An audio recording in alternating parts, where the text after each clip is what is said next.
It's time for Howlers and Growlers. A weekly show from our Arizona Coyotes writing pack, bringing you the latest news, rumors, trades, player grades, prospects, and much more. From training camp to the playoffs, from draft day to the trade deadline, our team covers everything ice hockey in the hot desert. So sit back, grab your favorite cold beverage, and get ready for Howlers and Growlers.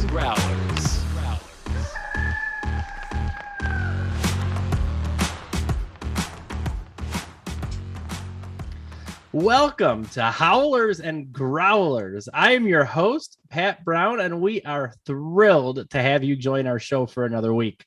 Joining me as always, my Coyotes line made up the hockey writers, Haynes Evans. Haynes, how you doing today, buddy? Doing good. I got to see my first ever Coyotes game this past weekend, and despite the loss, it was an unreal moment, but I am good. I'm happy to be back talking hockey with you, Pat, and I'm happy to have Matthew on. Well, I'm glad you got to go see them. It was a good game. It was a good game in Carolina that you got to see. Obviously, they didn't come out on the right end of that, but still good stuff. Great to have you with us as always. And then, of course, we've got not only our producer, but a good friend of mine and a good friend of the show, THW credentialed Canucks reporter, Matthew Zator. Matthew, thanks for joining us. How are you doing? Doing good. Canucks finally broke their home losing streak and in spectacular fashion in the third period. So life's good right now. What is a win? At this point, I don't even know what a win looks like yet. So Hawkins, coach, I'm starting to think that way. Yeah, actually, a quick shout out to, of all people, to my mom as we were talking before the show, and she mentioned the Coyotes winning a Stanley Cup, and I said, let's start with a game. Start with a game and then go from there. So quick shout out to my mom, who I know is watching. Love you, Mom. Love you, Dad. Thanks for watching. So that said, Matthew, like I said, we're excited to have you on to join the festivities. So I'm going to have you kick off, in the spirit of the show. We're going to kick back, have a cold beverage, talk a little hockey. So what's your beverage choice? Well, I just went out and got this Granville Island Brewing cranberry orange wheat ale. So Ooh. Granville Island, rocking the local. So absolutely. Yeah. And not only does that sound delicious, but pretty fitting for November coming into the holidays. It sounds delicious. I'm a little jealous, to be honest. I went with an oldie but a goodie here in Arizona. Anybody local, I'm sure, is familiar with the old Four Peaks Kilt Lifter. One of my favorite Scottish style amber ales out there, and the 6% content doesn't hurt either. Good stuff. I think it might even be higher than that. So good stuff. Haynes, bring us home. What you got? I'm bringing it back to episode 1. To the first episode ever. I have a Edmonds Oast sour blackberry raspberry from Charleston, South Carolina, my home away from home, where I spent 4 years of college. I am going back to the beginning of where I started in episode 1. I love it. It all comes full circle. Exactly. And I love that we're all keeping it local too. We support those local breweries, support those microbreweries. They're cranking out good stuff, and we're lucky to have them. So, all right. Well, let's talk some hockey, eh? We're going to kick off the show today talking about Calder Trophy and Vezina Trophy finalists. Oh, wait. No, sorry. But all joking aside, we're going to kick off our show. Let's talk about goalie Karel Vejmelka, who just is, out of this world. Where did this kid come from? Let's talk about this for 1 minute. On the season, 2.54 goals against, 0.922 save percentage. And that's on, he's 0-6-1. And those are his numbers. The team, 0-9-1, 0-8-1. So considering the team's record, it's stunning that those are his numbers. Oh, by the way, the last 3 games, he has stopped 98 of 103 shots, posting a 0.951 save percentage. And one of those goals that he let up in the Philadelphia game the other day shouldn't have. He was skating back onto the ice after they pulled him. It's kind of crazy. He was there, right? But he got hung out to dry. In fact, the majority of the goals that he has given up, he's been hung out to dry. So just because the Coyotes record doesn't reflect the way he's been playing, I think everybody pretty much in the league can agree right now he is playing out of his mind. So that begs the question, is Vejmelka the real deal. Can he sustain this for a season? Quick 2 cents from me before I toss it over to you, Haynes.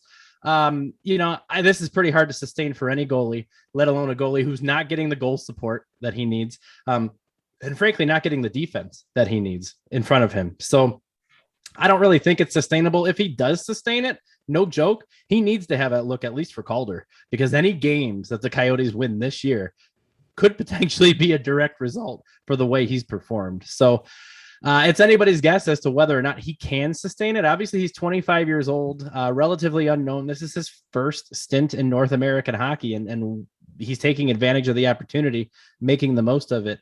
But we'll see if he can sustain it. So, Haynes, your impressions? We've talked about him a number of times on this show. We talked about him on the very first show, I think, before he was even promoted to the team, just during training camp, and he has not disappointed. So what do you take away from Vejmelka's performance?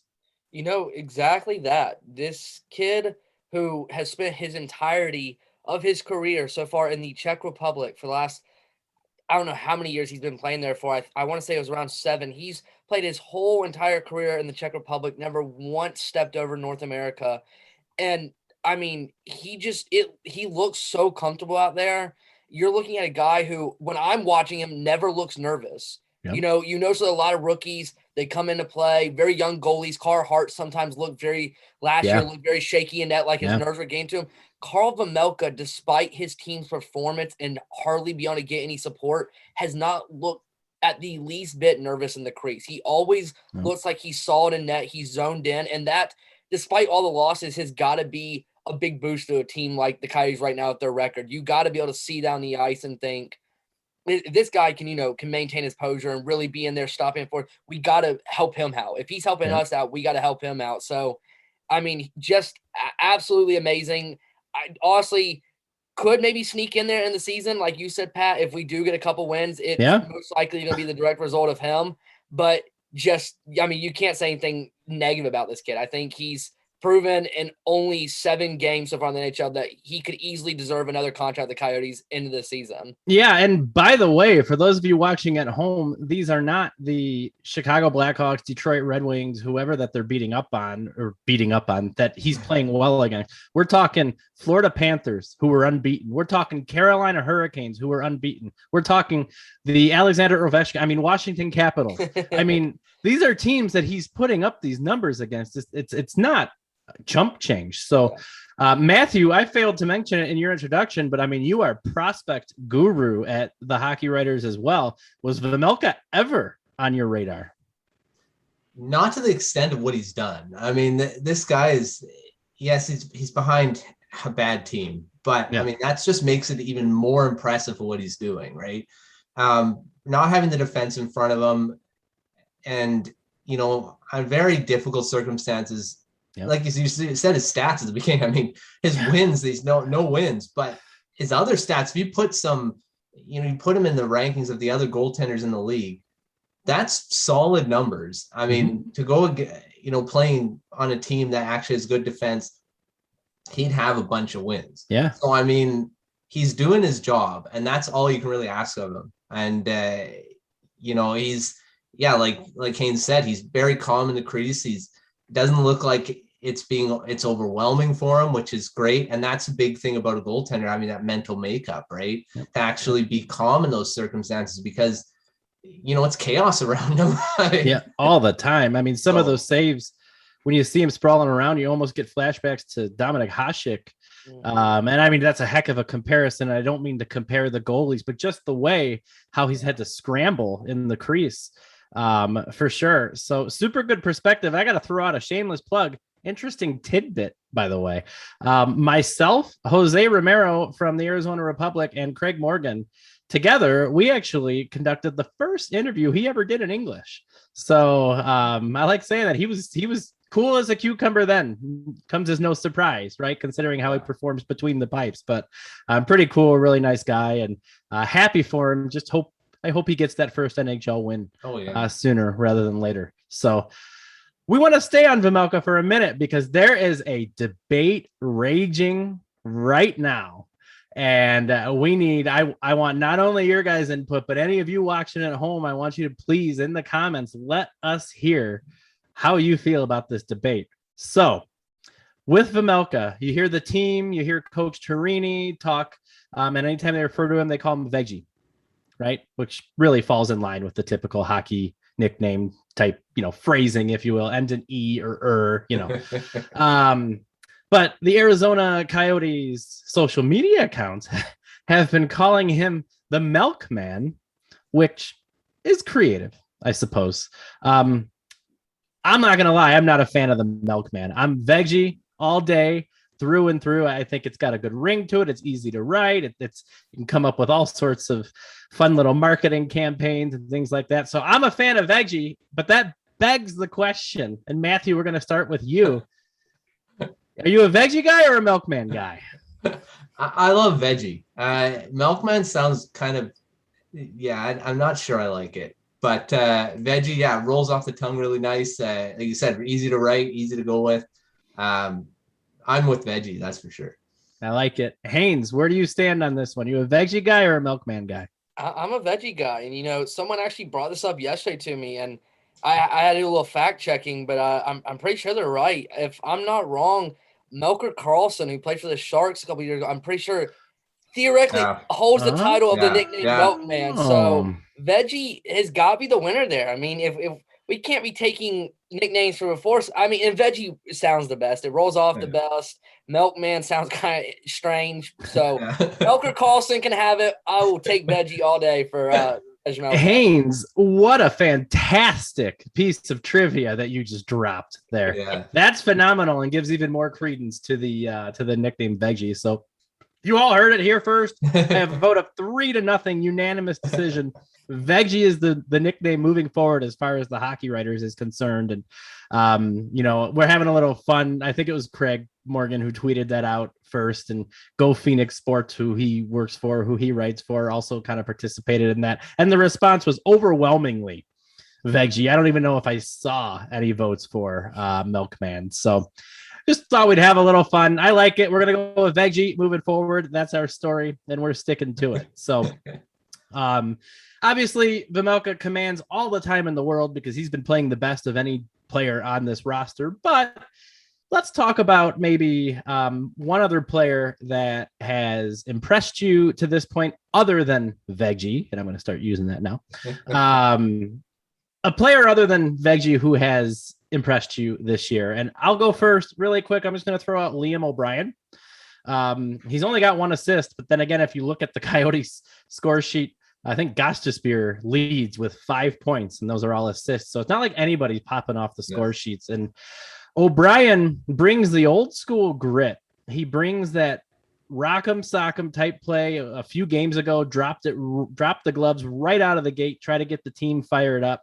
And that's what you want to see out of your players who haven't won a game yet in 9 or 10 tries. He's got the energy, he's got the spirit. He's out there to stick up for his teammates and clean up if anybody's coming in after the goalie or anything in between. And even though he's only got 1 assist, nobody's popping off that score sheet right now. And frankly, I appreciate his heart and his grit, the grit that he brings to the team in a very, very difficult situation. Haynes, we're going to go to you. Who's caught your eye other than Veggie? I would say Liam Bryan was a good one. I'd say I got to stick with my guy, Clayton Keller.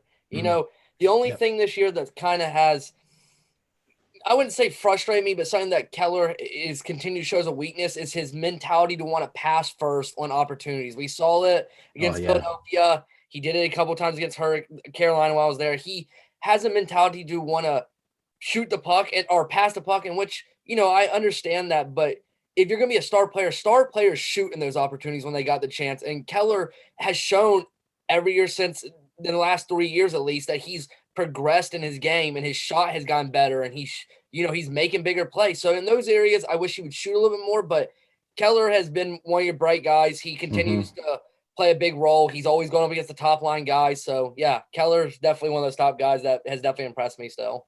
Great pick. Keller's, I think second right now on the team in points with 4. To your point, funny story against the Flyers. There were a couple of times that my son thought I was saying boo like a Halloween, but I was saying shoot because they just kept passing the puck. Mm-hmm. Nobody would shoot the puck. It was mind boggling, but I digress. Matthew, especially as a Vancouver beat reporter, looking down here in the desert, who's caught your eye other than Veggie? Who do you got your eye on? Well, I'm going to throw it to former Canuck that was traded there in the offseason, Antoine Roussel. He hasn't scored. I mean, he's not a guy that's going to score a ton of goals, but he brings the game every day. Every night he's there. He works hard. He's in everyone's face. And I think he's doing the same thing for the Coyotes that he did for the Canucks. And that was one guy that was in that trade that I was actually disappointed seeing leave.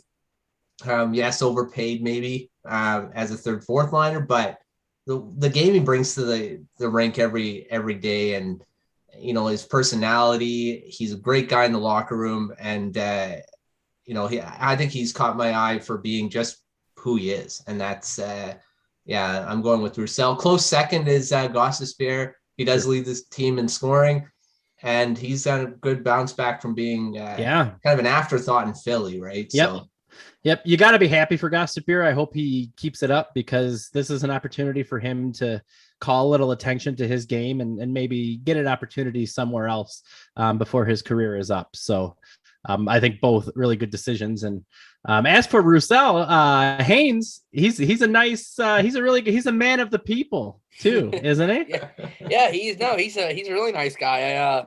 I don't know if it was more of him being a nice guy and more me screaming at him as loud as I could. That was my first game to get the pup, but no, he was a really nice guy. You couldn't really pick it up in the video, but he told me the sound was really cool. He's like, congrats on your first game. You guys can't really pick it on the video, but he told me congrats on the first game. So that's cool. Him and JB were both really nice guys. They were good Canuck, former Canucks, really nice guys. That's awesome. I'm so glad that you had that experience and that you had a good time at the game despite the outcome. So, all right, let's take a quick time out. Toss us a like, hit subscribe, send us a comment down below. Thank you for watching us. Make sure you check out all the other shows on the Hockey Writers Network. We've got Saber Scoop, the Hockey Writers Grind Line, Chicks and Sticks, What's Crackin', Blackhawks Banter, Union Junction, and so much more. Follow us on Twitter at Howlers THW. Follow Matthew on Twitter at Matthew Zator SC, and leave us a comment. Like I said, we'll chat throughout the week, and then we'll even talk about the discussion on our show next week. So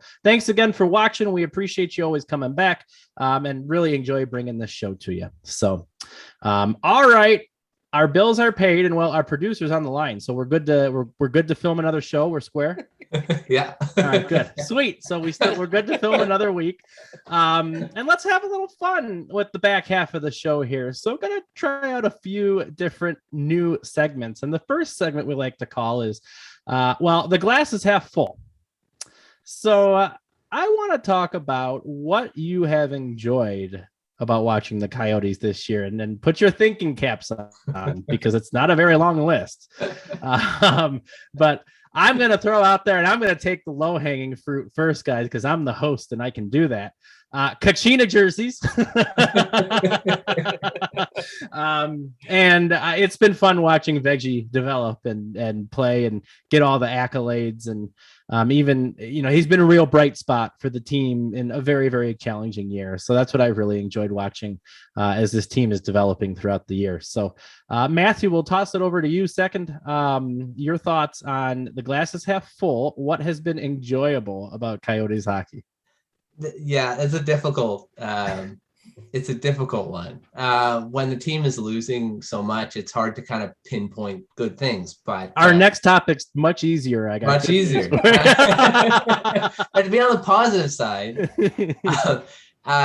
you took my one, the goaltending. But you got to look at it. There a lot of like Lawson Crouse. This guy's a developing star in the NHL, and it's great seeing him develop and actually, he's been one of the bright spots on the team, on a team that's losing. But you gotta look at the development. And that's, I think I mentioned it on the show last time I was on about development is the thing. The young guys watching this is what you're going to be looking at and seeing those guys develop, because eventually the Coyotes are going to be a really good team. Yep. Dylan Genther's coming. Oh, I can't wait. Yeah. I mean, we'll talk about the guy has the initials SW later on. But he may be coming too. So yeah, there's a chance. Lawson Krause, I think seeing him develop is great. And just saying young guys and the goaltending. I mean, Vejmelka's been a revelation coming in, and he may actually be your starting goaltender next season. Yeah, which is mind-blowing. Which is fine. That's something I don't think anyone predicted. So nobody had him on the roster.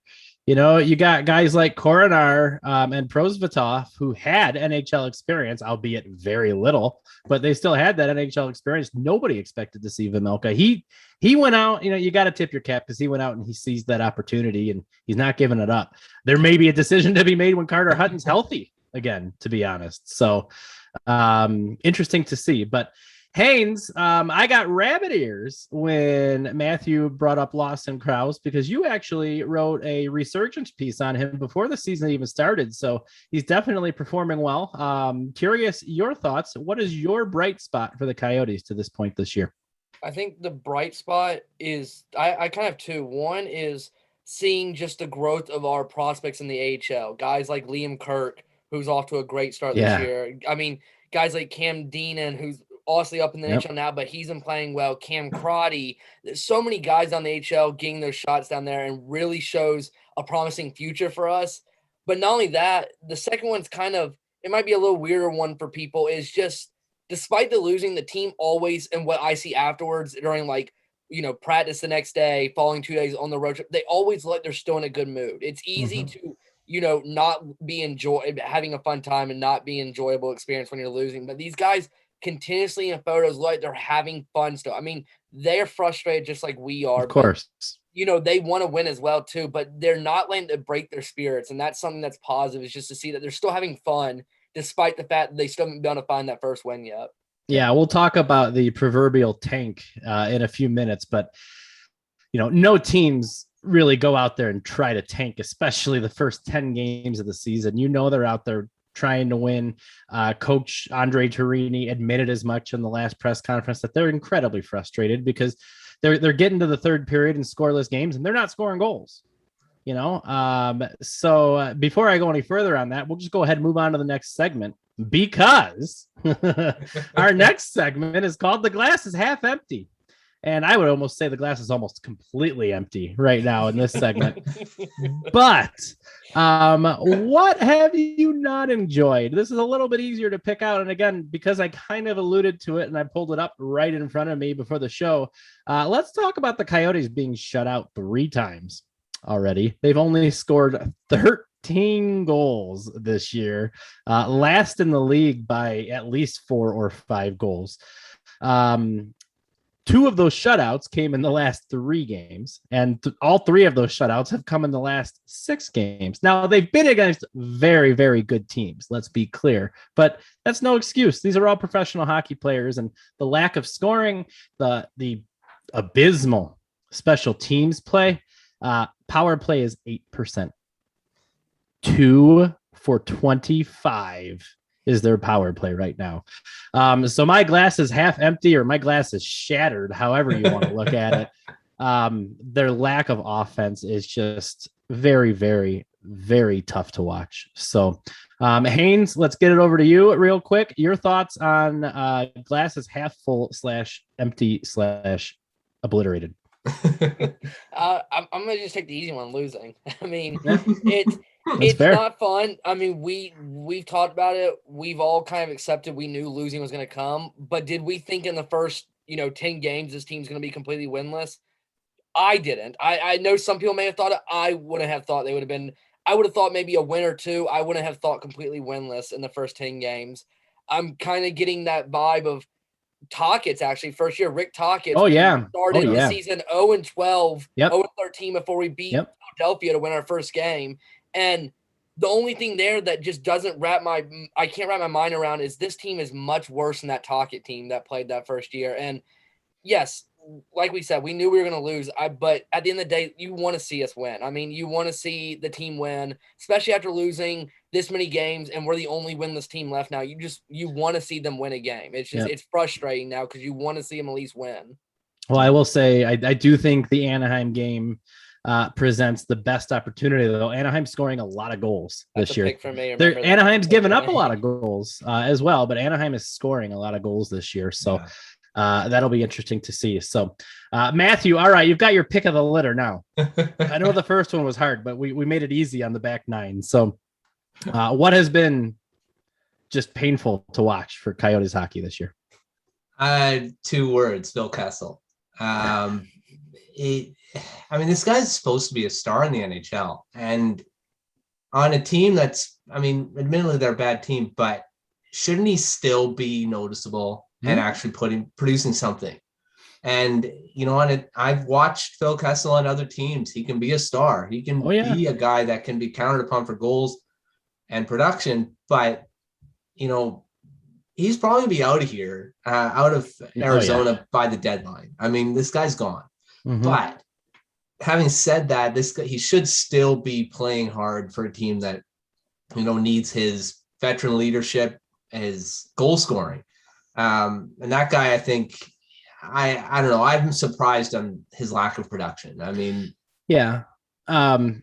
Honestly, being here, it almost feels like sometimes he just goes out there because of his Ironman streak. Like he goes out there to say, he's played in so many consecutive games. And I don't mean, look, I don't even mean to question his motivation or anything like that. I would never do that because he's a professional hockey player. He's a damn good professional hockey player who's won multiple Stanley Cups, and he was always good with Pittsburgh and everything else. He had a few good years with the Coyotes. It would be in his best interest. It'd be in the team's best interest to have a good season, because like you said, he's gone before the deadline and depending on what he can do the rest of this year will impact the return that the Coyotes get for a team to potentially just rent him for the rest of the season. So it'll be interesting to see, but I think you guys all hit the nail on the head, and there's probably a good half dozen other things that we could spend time going over, but there is not enough time in the show to do that. So we're going to bring this episode home with one more topic that I'd like to hope we're going to have recurring now every week throughout the rest of the season, which is Tankathon 2021, baby. Is it time to start cheering for losses yet? I don't know. It's always hard to cheer for losses because they're practicing hard. But here's the deal. We're going to start Tankathon 2021 by highlighting the consensus number 1 overall pick in the 2022 NHL Entry Draft, captain of the OHL's Kingston Frontenacs. He's got 8 points in 8 games this year already. The one, the only Shane Wright, who everyone with a losing record anyway is secretly hoping they have a shot at him in the lottery. Now, full disclaimer, let's be real here for a minute. Even if the Coyotes finish with the worst record in the league, which it certainly looks like they will, there is no guarantee they get the first overall pick. In fact, quite the opposite. Coyotes fans are all too familiar with dropping down year after year. So there is certainly no guarantee, although even if that happens, Bill Armstrong does have enough draft picks in the upcoming draft where he could probably make a move up if he really wanted to. So what I want to talk about right now, and Matthew, we're going to start with you because you are all things prospects. Shane Wright, your impressions on him. If the Coyotes end up with the first overall draft pick, it'd be a no-brainer and they end up taking him. What are your thoughts on him? This guy's a franchise player. He's going to be that. I want to compare him to, he's an all-around player. This guy, I don't want to compare. I don't like comparables because he's going to be his own player, but I'm looking at a Patrice Bergeron type player, maybe even better than him. And because he does everything well, his leadership's off the charts. He's already, he's a captain of a team already at a very young age. Yep. That's a big part of his game is that leadership. Already seen him in the under 18s dominate. This guy's the real deal already. And any team that's going to get him is going to get a guy that's going to be probably step into the NHL right away because of his two-way play. And that's where a lot of teams look at when they first start in the NHL is that, can they play defense? This guy can play defense. He can score. He can lead. He can, list one thing that he's not good at. There's not much you can say on weaknesses. And we talked about it on Prospect Corner. Just a shout out on that show. I'm the host of it with Peter Baracchini and Greg Boyes, and we were talking about Shane Wright, and we were trying to find a weakness. He doesn't have much. That's a weakness, and for a guy to come into the NHL with that is amazing. So I mean, his season he's a point a game guy. Maybe a little disappointing on his production so far. He hasn't been dominant, but that doesn't matter. I mean, he's going to be an amazing NHLer when he gets here. So first of all, my bad. I need to get Prospects Corner into the pay bill section awfully quick here. So we will rectify that for next week, Matthew. And quick follow-up question for you. Kind of a loaded question, but I want to hear your take on it. Being able to draft a player like Shane Wright, does that accelerate a rebuild, even though the Coyotes will essentially just be entering year 2 of a scorched earth rebuild, courtesy of Bill Armstrong? Does a player like that accelerate a rebuild? Not him alone. I don't think anyone does, unless it's like a Sidney Crosby generational type player. I mean, he's not at that level. I didn't call him a generational player. I call him a franchise. Absolutely, player, which is absolutely different. Yep. Huge generational difference. Comes out like in every generation. For sure. I think that gets thrown around too often. Like they call Lafreniere a generational player. I don't think he was. But I mean, no, I don't think it does. Especially for him, if it was a Crosby, if it was an Ovechkin, if it was those types, then maybe one player doesn't make a team, and they need some of the other young guys to push that too. Dylan Guenther there. Shane Wright, It's a great start. I mean, I think it does maybe a little bit, but it's not going to push them over the top. All of a sudden, they're an elite team. Yep. But one thing I think Shane Wright is happy about, Buffalo's doing well so far, but I don't know if he really wants to go into that situation. But sure. Yeah. Man, I just saw a tweet. I think it was from Kevin Weeks about potentially what Calgary has offered Buffalo for Eichel, and I about fell out of my chair. So we don't need to get into that right now, but I agree with you on that. And also my Rangers fan friends will be very upset to hear that I completely agree with you on your Lafreniere assessment. So that said, Haynes, you get the last word on the show. Let's talk about your impressions of Shane Wright. And oh my goodness, if the Coyotes actually get the number 1 overall pick, what type of impact would he have here? You know, Matthew is the guru here on prospects, and he nailed everything about Shane Wright. I mean, from what I've seen from him, he is an exceptionally well two-way player. He's smart. He's a great playmaker. He's a great leader at his age. He's a guy that people have compared to McDavid. I don't know if we're going to call him on the same level, but he is definitely a high-up player who could easily be a franchise player on any team he plays for. And for the Coyotes to be able to get a guy like that, not only would it rectify us not getting Connor McDavid or Jack Eichel in 2015, but to be able to see him play on a line with guys like Dylan Guenther, Josh Stone, Liam Kirk, the names of the guys we have already now that are making a name for themselves. You add a guy like Shane Wright to that, it only excites fans more for the future, and it keeps fans coming back to games even if the team's not winning, because it lets them know that there's a positive direction the team's going in, and it's going to change. Absolutely.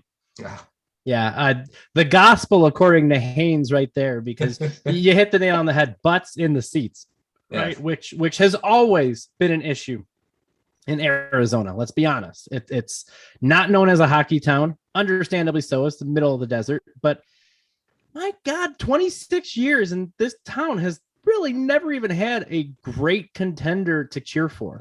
Ever. Been to the conference finals once. And, just absolutely brutal. So getting somebody like Shane Wright, putting him with Dylan Guenther and everybody else, puts butts in the seats, gives you promise, gives you excitement, and gives fans something to look forward to. So I think you guys both hit the nail on the head. Super good perspective, and something to keep in mind as we continue on through this season, because it'll be interesting to see what happens with the draft lottery and everything else. But I'm certainly not Nostradamus, but I have a feeling the Coyotes will at least have a shot at the number 1 overall pick when the season is all said and done. Yeah. One thing I wanted to throw in is that if they don't get Shane Wright, there's other guys down. Matthew Savoy's another guy that's going to be a heck of a player.